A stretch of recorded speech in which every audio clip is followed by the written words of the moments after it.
오늘 함께 하나님의 말씀 같이 봉독하도록 하겠습니다. 사도행전 4장 13절에서 31절까지의 말씀입니다. 우리 서로를 향해서 예수님 때문에 행복하세요 라고 인사하도록 하겠습니다. 예수님 때문에 행복하시길 바랍니다. 예수님 때문에 언제나 행복한 우리 성도님들 되시기 바라겠습니다. 날씨가 5월 중순인데 겨울처럼 돼버렸어요. 감기 조심하시고, 연세 드신 분들은 마스크 꼭 쓰시고, 이게 혈압의 문제도 있고 하니까 그렇게, 그래서 오늘도 몸살 난 분도 계시고 그렇네요. 이렇게 건강관리 잘 하시면 좋겠습니다. 고난이라고 한다면 아무리 성도라고 해도 피하고 싶은 게 인지상정이죠. 나는 고난 재밌어 하는 사람 있으세요? 우리 조장로님 고난 재밌으십니까? 고난 힘들어요. 당해보지 않으면 이 고난 누구나 다 피하고 싶어요. 근데 초대교회 성도들, 성령이 충만했던 초대교회 성도들은 조금 달랐던 모습을 보입니다. 기도할 때 임한 성령 때문에 핍박과 고난을 피하게 해달라고 기도하지 않았어요. 그들이 기도했던 건 뭐냐면, 하나님, 이 핍박과 고난 때문에 복음이 전해지는 것이 막히지 않게 도와주십시오. 내가 복음을 전해야 되는데 이 핍박이 두려워서, 고난이 두려워서 복음 전하는 것을 멈추지 않게 도와주십시오 라고 그렇게 기도했습니다. 그래서 고난을 자초하는 사람들, 그 사람들이 우리의 믿음의 선배인 초대교회 성도들이었다라는 겁니다. 그래서 복음이라고 하는 것은요, 고난을 피하는 특권이 아닙니다. 복음은 고난을 이기는 능력이 되더라 라는 것입니다. 복음을 통해서 닥쳐오는 고난을 이기는 능력으로 사용하실 수 있기를 바랍니다. 핍박이라는 것이 뭘까요? 여기 스크린을 보시면 권력이나 힘이 육체적, 물질적, 정신적으로 고통을 다해 괴롭히는 거예요. 사람으로 하여금. 초대교회 성도들이 그런 핍박을 당했다라는 거죠. 헬라어에 보게 되면 이 핍박을 하다, 고난당하다라는 것을 디오크모스라고 하는 단어를 썼어요. 이게 무슨 우리말로 바꾸면, 다른 말로 바꾸면 이런 겁니다. 추적하다라는 거예요. 마치 사냥개가 사냥감을 절대로 놓치지 않고 끝까지 추적해가지고 잡아오는 것처럼, 핍박이라고 하는 것, 성도에게 다가오는 핍박이라고 하는 것은 뗄래야 할 뗄 수가 없다는 거예요. 복음을 품고 살면 핍박은 함께 따라오게 되어 있는 거죠. 그렇게 사람들을 고통 가운데 몰아넣는 것이다 라는 겁니다. 핍박을 받는 이유가 두 가지가 있어요. 악인 편에서, 예수가 없는 사람 편에서 보면 인간의 죄성 때문에 복음을 싫어해요. 그냥. 그래서 미워합니다. 핍박합니다. 그것 때문에. 근데 성도 편에서는 이 또한 두 편으로 오는데요, 복음을 품고 있기 때문에 복음대로 살다 보니 핍박을 당하게 되어 있어요. 근데 현대 성도들은 복음 때문에 핍박을 당하는 것보다 성도가 성도답게 못 사니까 욕을 얻어먹는 일이 더 많아요. 응? 욕을 얻어먹는, 야 너나 잘 믿지, 나까지 끌어들이려고 그러냐, 이렇게 하기도 한다는 거예요. 그래서 핍박의 원인은 크게 두 가지가 있다라는 거죠. 성도는 복음을 품고 살기 때문에 성도다운 삶을 살면 언제든 세상과 갈등이 있기 마련입니다. 그래서 핍박을, 박해를, 어려움을 당할 수밖에 없는 존재라는 것을 기억하고 사셔야 돼요. 내가 복음을 품고 산다. 그러니 이 복음 때문에 내가 갈등에 놓일 수도 있다. 그것을 항상 인정하고 살아야 돼요. 그게 성도입니다. 그래야 그 복음이 내 안에서 감춰지지 않고 온전히 드러나 보일 수가 있는 겁니다. 핍박 싫어 좋아하는 사람 한 명도 없어요. 당하면 다 숨고 싶고 도망치고 싶은 게 핍박이고 박해입니다. 그러나 성도가 미리 인정하고 예고하고 있다고 한다면 얼마든지 견뎌낼 수 있는 거죠. 우리 성도는 내가 복음을 품기에 복음 때문에 당하는 핍박과 박해가 있다 라는 것을 인정하며 사실 수 있기를 바랍니다. 우리 말씀으로 한번 가보겠습니다. 13절부터 22절까지의 말씀에 전도를 막으려고 협박하는 관리들을 향해 사도들이 담대히 대답을 하게 되죠. 관리들이 사도들을 향해서 경고한 이유가 무엇이었습니까? 예수님의 이름이 민간에 퍼져서 더 많은 사람이 예수를 믿게 될까봐 경고를 한 거예요. 못 믿게 한. 이들도 어쩔 수가 없었어요. 표적을 다 봤거든요. 그러니 부인을 할 수가 없는 겁니다. 그러니까 경고해가 다시는 예수라는 이름도 입에서 뻥끗도 하지 말아라. 잡아갖고 내가 죽기 직전까지 때리겠다. 뭐 이런 협박을 했겠지요. 베드로와 요한은 이에 대해서 뭐라고 대답을 합니까? 하나님의 말씀을 듣는 것이 옳기에 내가 보고 경험한 모든 것들을 다 말할 것이다 라고 얘기를 하게 됩니다.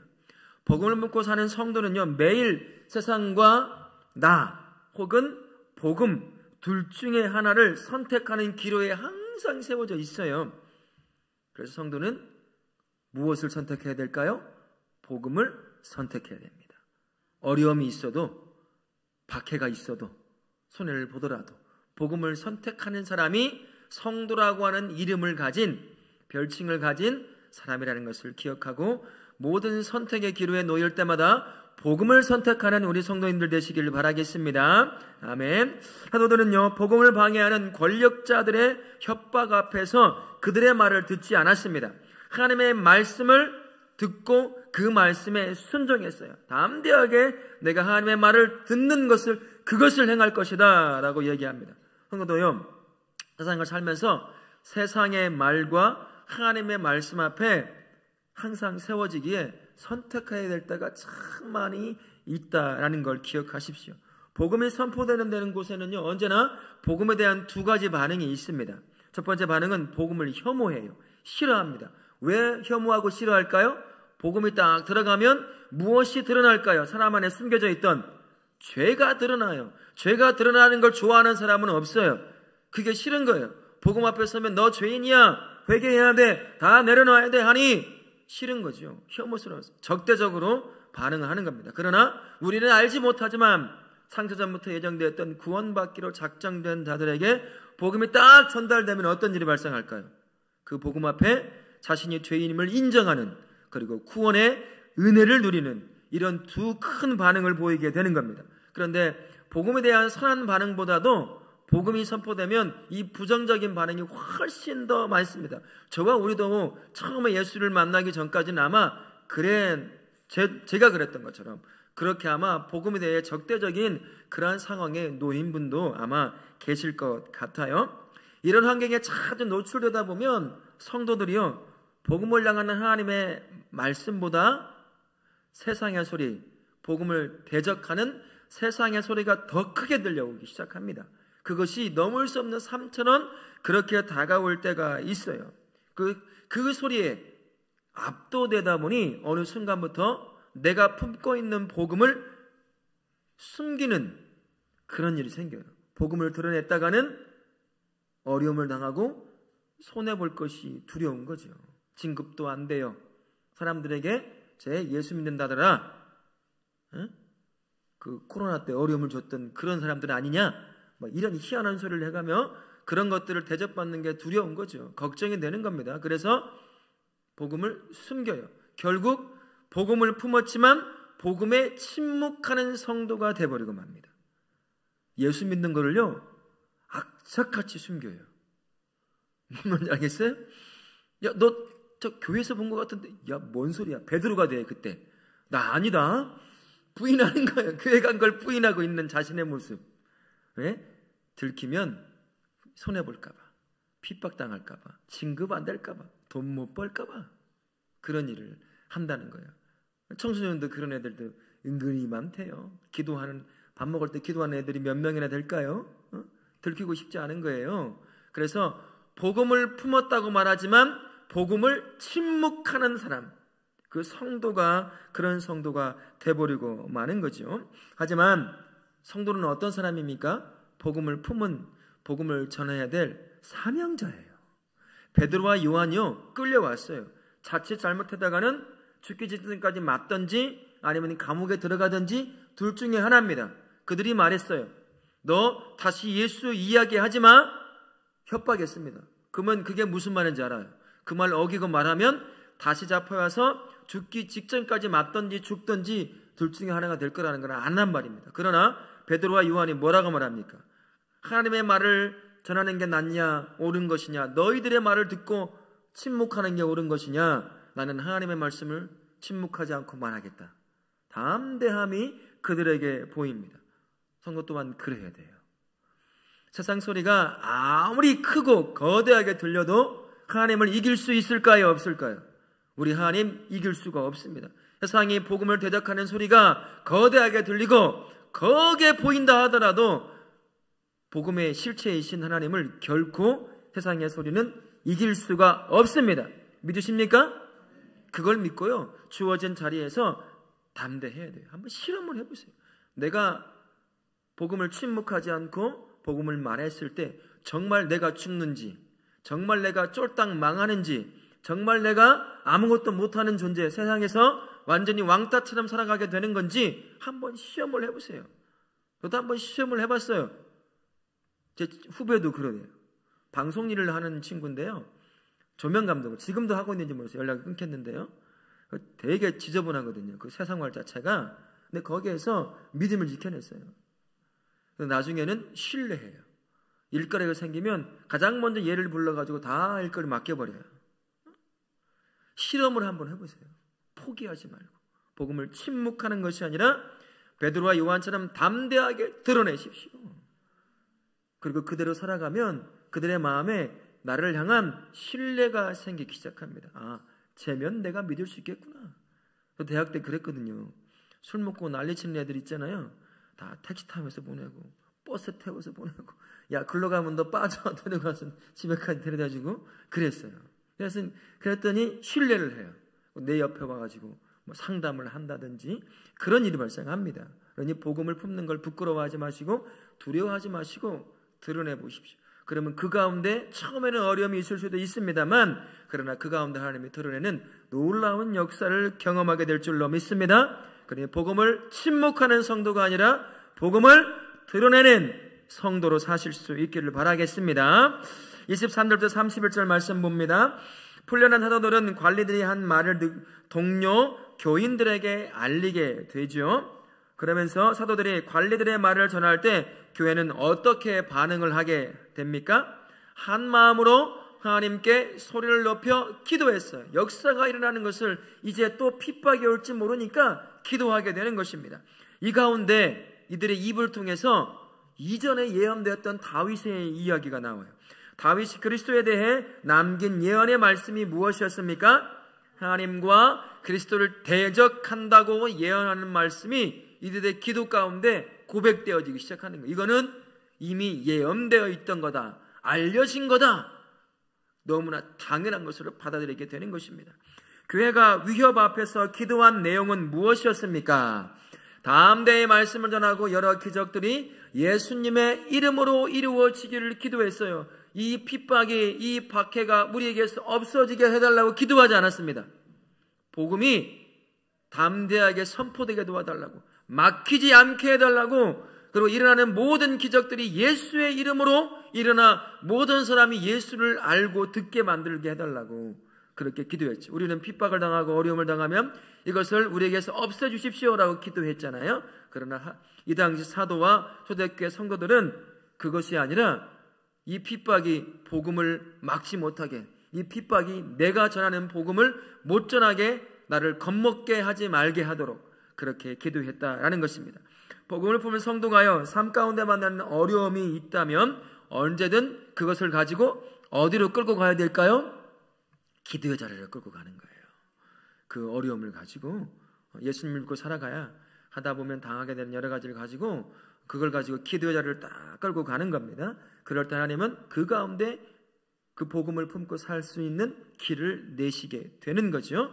혹시나 예수님을 믿고 사는 것 때문에 어려움을 당하는 성도가 계시다고 한다면 다른 것이 아니라 그것을 가지고 기도의 자리로 나아가실 수 있기를 바라겠습니다. 아멘. 어려움에 직면한 초대교회 그 성도들이 했던 첫 번째 행동은, 야, 이걸 어떻게 헤쳐나갈까? 우리 한번 플랜을 짜보자, 계획을 짜보자, 뭘 해보자. 모여가지고 이 어려움을, 핍박을 이겨낼 방법을 짜지 않았습니다. 뭘 했을까요? 함께 모여서 기도했어요. 함께 모여 기도했습니다. 사도 베드로와 요한이 잡혀가 들어왔단 말, 너 예수 말하면 잡아 죽인다라는 말을 듣고 와서 성도들에게 얘기했단 말입니다. 그 소리를 듣고 뭘 했다는 거예요? 우리 도망갈 계획을 짠 게 아니라 그걸 가지고 기도를 했단 말이에요. 기도를, 복음이 막히지 않게 해달라고. 성도 또한 마찬가지입니다. 어려움에 직면할 때 가장 먼저 해야 할 거는요, 다른 것이 아니라 그걸 가지고 기도의 자리를 끌고 가는 것이 성도가 해야 될 일이다라는 것을 꼭 기억하실 수 있기를 바랍니다. 복음을 붙고 산다는 건요, 세상의 원리와는 다른 삶을 살기 때문에 성도가 항상 갈등에 놓여요. 복음을 품는 건 세상과 다른 삶의 원리, 천국의 원리를 갖고 살려고 애쓰는 사람이기 때문에 세상의 원리와는 항상 부딪히게 돼 있어요. 세상은 죄를 쫓는 것이잖아요. 죄가 욕망을 쫓아 살아가는 삶이 이 땅에 살아가는 예수가 없는 삶을 살아갑니다. 그러다 보니 그 삶이 항상 충동을 일으켜요. 외부적으로 다른 사람과 내가 속해 있는 기관에서 충돌을 일으킬 뿐만 아니라 내 안에서조차도 충돌을 일으키죠. 내 죄된 욕심이 살고 싶은 삶이 있고 복음이 원하는 삶이 있어요. 이 둘이 계속 싸우는 거예요. 한때는 복음이 이겼다가, 한때는 내 죄된 자아가 이겼다가, 또 이겼다가 또 반복하는 거죠. 여러분, 그러다가 지금 복음이 이겨가지고 예배 나온 거예요. 딴 데 가서 뭐 하려다가 아이고야 예배 드려야 되는구나. 그리고 나온 거야. 지금 늦게라도. 늦게 온 분이 한 분 계셔요. 그래서 얘기해 주는 거예요. 겨우 이긴 거예요. 겨우 승리자예요. 박수로 한번 우리 환영해 주세요. 복음이 이길 때 이렇게 되는 거예요. 제가 죄된 본성이 이겼으면 안 나왔죠. 아우 추워 죽겠는데 집에 가서 자지 뭐 쉬지 뭐 이렇게 됐을 건데 복음이 이겨가지고 나온 겁니다. 우리도 하루 온종일 그러는 거 뒤집어졌다가 이랬다가 막 계속 이다가 그렇게 되는 것입니다. 그러나 복음이 이겨야 될 줄로 믿습니다. 복음은 능력입니다. 그래서 내 안에 있는 죄성을 누르고 복음이 이기도록 해야 되는 거예요. 이렇게 살다 보면요 상당한 갈등 가운데 살게 됩니다. 이 두 상극이 나를 지배하려고 하잖아요. 세상의 원리가 나를 지배하려고 하고 내 안에 복음이 나를 지배하려고 합니다. 그러니 끊임없는 갈등이 이 안에서 계속 일어날 수밖에 없어요. 그러다 보면 포기하는 사람이 생겨요. 한쪽으로 치우쳐버립니다.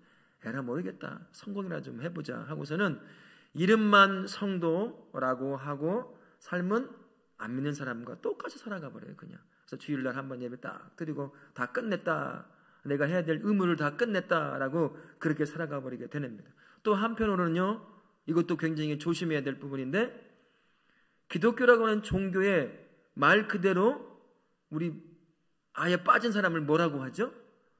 광신자라고 하잖아요. 삶이 망가질 정도로 종교 생활을 하는 성도들이 있어요. 이때는 종교 생활이에요. 신앙 생활이 아니라 삶이 나에게 주신 실제 삶이 뒤죽박죽이 될 정도로 내가 무언가에 빠져 살아요. 교회 안에. 저도 그 전에 처음 신앙생활 할 때는 그랬습니다. 주일날 아침 8시쯤 가가지고요. 밤 9시나 10시에 와서 집에 한 번도 안 들어갔어요. 토요일부터 해가지고. 크리스마스 되면 제가 다니던 교회가 철탑 높이를 딱 하면 한 7층 높이가 되거든요.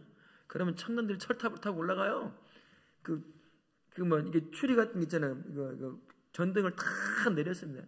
떨어지면 순교다. 지금 생각하면 순교는 무슨 순교예요. 그냥 개죽음이거든요. 그렇게 하면 안 되는 거였거든요. 그렇게 막 했어요. 그러니까 삶이 일정 부분 망가져요. 하나님께서 주시는 삶의 사역이, 귀중한 삶의 사역이 망가져버리고 이 균형이 안 맞아. 그러다가 시험이 들어서 이제 사역을 조금 그만두면 깊은 침체에 쫙 빠져요. 다 한 번씩 경험해 보셨죠? 이게 균형이 안 맞으니까 그래요. 성도가 이런 어려움을 당하기 시작을 하면요, 한쪽으로 치우쳐 버립니다. 아예 딴 길로 가버리든지 아니면 그냥 심취할 정도로 광신자처럼 빠져버려요. 여기서 무언가를, 속된 말로 쇼부가 일본 말인가요? 뭔가를 보려고 하는 거예요. 거기서 위안을 얻는 거죠. 이쪽에서 어려움을 당하는 걸 다 잊어버리는 거예요. 한쪽으로만 계속 해가지고. 그러다가 문제 생기면 이제 완전히 나락으로 곤두박질을 치게 되는 거죠. 그래서는 안 됩니다. 그래서 이 균형을 유지하기 위해서 내가 복음을 품고 살다가 당하는 갈등이 있으면 그게 바로 나로 하여금 기도하라는 신호예요. 하나님의 뜻이 무엇인지, 내가 이 땅에 살아가는 삶과 복음과 갈등을 일으킬 때 항상 나쁜 게 아닙니다. 균형이 깨졌을 때 이 갈등이 일어날 수도 있어요. 그럼 하나님께서 너의 삶을, 내가 살아가야 될 삶의 사역지를 다시 보게 만들 수도 있어요. 그러니 어느 한쪽으로 스스로 판단해서 기울이면 안 됩니다. 그냥 가지고 가셔야 돼요. 기도해야 돼요. 하나님 어떻게 해야 됩니까? 물어봐야 됩니다. 그럴 때 균형을 잡아갈 수가 있는 겁니다. 우리 성도님들, 복음을 품고 사는 성도로 살아갈 때 혹시나 갈등에 놓여 있을 때 그것을 가지고 어느 한쪽으로 치우치는 것이 아니라 일단 그것을 마음에 품고 하나님 앞에 가지고 가셔서 어떤 답을 얻으려고 하기보단 그냥 주님께 묻는 거예요. 묻고 또 물어보세요. 또 물어보세요. 그러면 나의 생각과 나의 영혼과 삶의 방향이 나도 모르는 사이 하나님께서 원하시는 방향으로 자연스럽게 인도되어 가는 것을 볼 수가 있습니다. 다윗이 그랬어요. 묻고 또 묻는 사람. 우리 성도들은 그 문제를 가지고 복음을 품고 살다가 당하는 갈등이 있으면 그것을 가지고 주님께 끌고 가 기도의 자리에서 묻고 또 물음으로 말미암아 그분이 인도하는 선한 길, 그것이 어느 길인지 우리는 몰라요. 내가 정해놓고 가니까 문제가 되는 겁니다. 복음이니까 이쪽으로 가는 것이 무조건 맞겠지. 네, 맞겠지요. 그러나 지금은 잠시 멈추고 다른 일을 하게 하시려고 할 수도 있어요.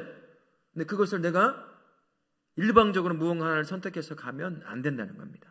그러니 끌고 가서 기도 자리를 갖고 가서 묻고 또 물어서 하나님이 나를 자연스럽게 인도해 가실 수 있도록 여러분의 삶을 맡길 수 있는 그런 기도의 사람이 되실 수 있기를 바라겠습니다. 아멘. 초대교회 성도는 고난 가운데서요, 담대히 복음을 전파할 수 있도록 기도했습니다.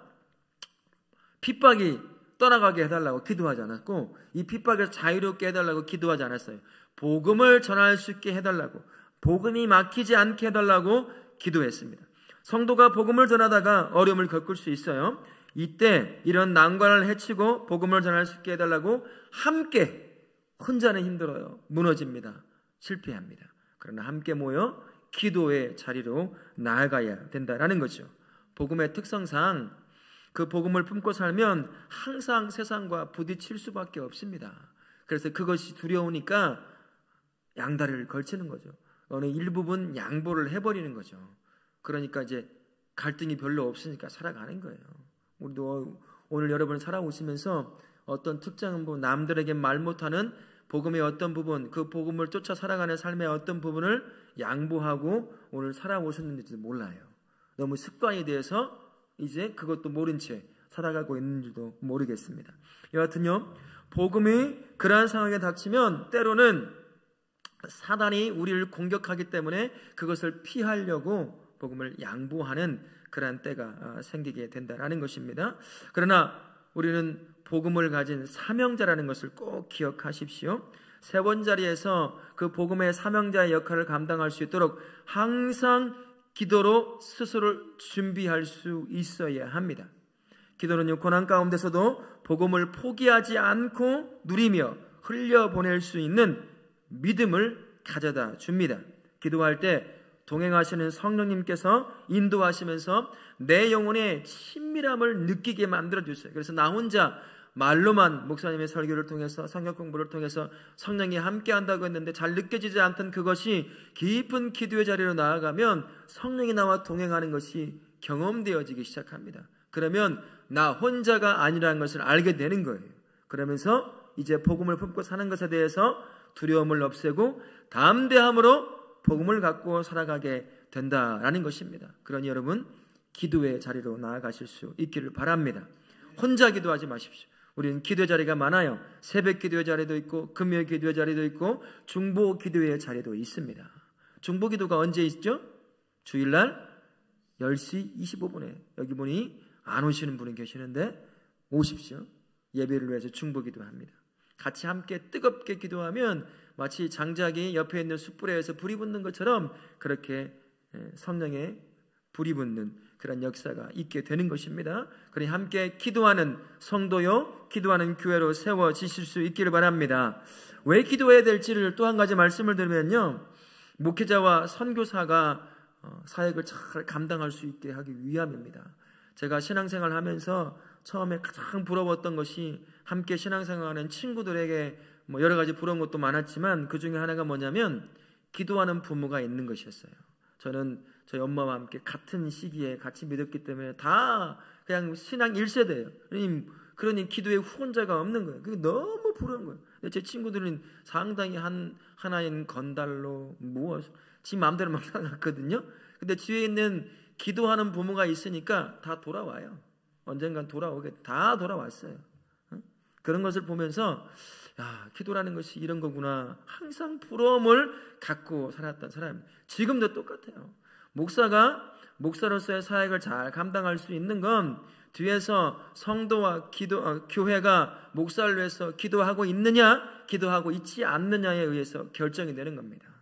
목사가 하나님의 말씀에 의해서 교회를 건강하게 세워가는 그 성장하는 목사로 세워지려고 한다면 뒤에서 성도가 기도하고 교회가 기도해야 돼요. 성도와 교회가 기도하는 만큼 목사가 세워지게 되어 있습니다. 기도하지 않으면요 못해요. 전 이 수많은 공격들을 당하거든요.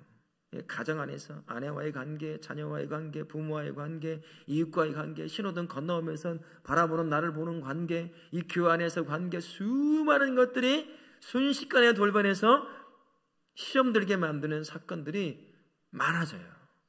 목사가 무너지면 결국 어디가 무너지겠어요? 교회가 무너지는 거예요. 목사가 건강하게 믿음 안에 단단하게 세워지면 누구에게 큰 유익이 될까요? 성도에게 유익이 되고 교회에게 유익이 되는 겁니다. 그래서 목사는 성도와 교회가 어떻게 기도해 주느냐, 선교사가 선교사를 위해서 성도와 교회가 어떻게 기도해 주느냐, 그것이 그들이 갖고 있는 사역을 감당하는 것과 그들의 영적인 성장이 달려 있다는 겁니다. 여러분들 뒤에서 저를 위해서 꼭 빼놓지 않고 기도해 주시길 바랍니다. 그래서 제가 맡겨진 사역, 하나님께서 이곳에 부르신 분명한 이유가 있고 하나씩도 이제 깨달아 가게 됩니다. 지난 2년간은 참고 견디고 인내하는 그러한 시간이었다고 한다면 올해는 이제 주님께서 나를 부르신 이유가 뭔지를 깨닫는 그러한 발견하는 시간이 되어가고 있습니다. 그것을 잘 깨닫고 또 감당하고 세워갈 수 있도록 여러분들께서 뒤에서 항상 기도로 협력해 주실 수 있기를 바랍니다. 압니다. 여러분들이 가지고 있는 기도의 제목들이 아주 많다는 거 알죠? 그래도 빼놓지 않고 꼭 기도해 주셔서 제가 감당할 수 있는 그런 사역들을 잘 감당할 수 있도록 기도의 협력자가 되실 수 있기를 바라겠습니다. 네, 성도는요, 복음을 전하는 것을 사명으로 받은 전도자라는 것을 여러분 절대 잊어서는 안 됩니다. 전도자로 살다 보면 복음 때문에 언제든 갈등이 있어요. 그걸 여러분 인정해야 돼요. 알고 있어야 돼요. 인정해야 합니다. 그런데 내가 복음을 품고 산다고 말하면서 살아가고 있는데 아무런 갈등이 없다? 이게 정상일까요? 비정상일까요? 이거요, 비정상이에요. 왜 그럴까요? 내가 알고 하나님이 아는 다른 사람이 모르는 삶의 일부분을 아니면 어쩌면 대부분을 양보하고 있다는 거죠. 복음 품으면요 반드시 갈등에 놓여요. 내 자신부터 갈등에 놓입니다. 하나님이 원하는 삶이 있고 내가 원하는 삶이 있거든요. 그때마다 갈등이 일어나. 나 이거 하고 싶은데 이 안에서 올라오는 게 있는데 하나님은 하지 말라고 해요. 얼마나 갈등이 되겠습니까? 근데 그 갈등이 없다. 여러분 삶의 일정 부분 양보하고 있다는 거 세상이에요. 내 욕심에, 내 옛자아에 그건 내려놔야 됩니다. 우리는 사명자예요. 복음 품고 사는 사명자입니다. 그래서 갈등은, 핍박은, 박해는, 고난은 마치 실과 바늘처럼 성도에게 따라오는 것이에요. 예수 잘 믿으면 고난이 없는 게 아니에요. 예수 잘 믿으면 핍박이 없는 게 아닙니다. 예수 잘 믿으면 그것 때문에 핍박이 따라오게 돼 있어요. 그러니 기억하시고 인정하실 수 있기 바랍니다. 그 가운데 갈등이 놓이면 항상 기도의 자리를 끌고 가십시오. 기도의 자리를 끌고 가면 하나님께서 그 복음이 뭔지, 복음에 대한 아버지의 마음을 분명하게 깨닫게 해주실 거예요. 아, 내가 왜 이 핍박 가운데, 고난 가운데서도 복음을 품고 살아야 하는지를 하나님께서 깨닫게 만드십니다. 성령 하나님께서요, 이 복음을 깨닫게 할 뿐만 아니라 성도가 복음을 품고 살도록 능력이 되어주십니다. 지혜가 되어주셔요. 그래서 복음을 품고 내가 세워진 그 자리에서 누가 뭐라고 하든 사명자의 삶을 살게 한다는 거죠. 이제 하나님께서 3일간도 삶을 허락하셨어요. 내일과 목요일과 금요일과 토요일에 여러분에게 삶을 또 주십니다. 그 자리가 바로 사명을 감당하게 하시려고 내일도 호흡하게 하셔서 깨워주실 거예요. 그러면 내가 사명자라는 사실을 깨닫고 주어진 삶의 현장이 어디든 간에 하나님과 함께 동행하면서 복음을 품고 복음을 흘려보내는 복된 성도의 삶 사실 수 있기를 예수님의 이름으로 축원합니다. 아멘.